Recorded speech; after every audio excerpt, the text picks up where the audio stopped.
Really, you?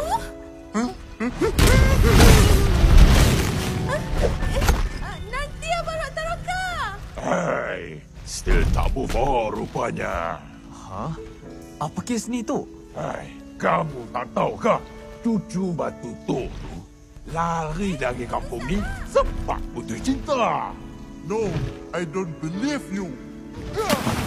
Lah, itu ke kisahnya? So, kamu kata tadi, kamu dari Top Pops kan, saya Feng? Hah? Saya Feng? Yalah, kamu saya Feng kan? Bukan. Feng je.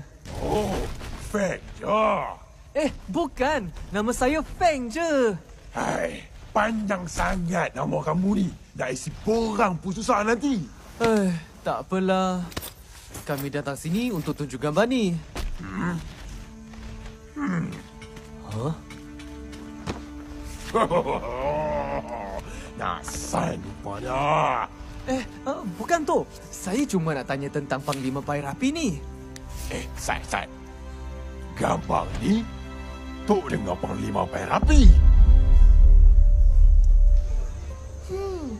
Jadi, bukan Puak Bara yang serang kapal angkasa kami? Tidak mungkin. Senjata kami tak boleh tembak tinggi ke udara. Pelik.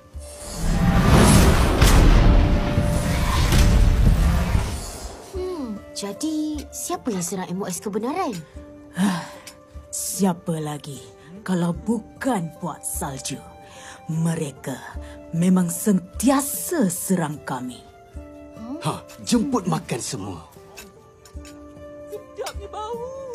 Nanti Panglima. Mungkin ada racun. Racun?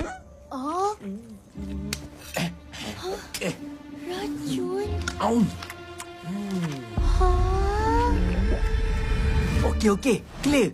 Boleh makan. Nanti Panglima. Pada racun juga ke?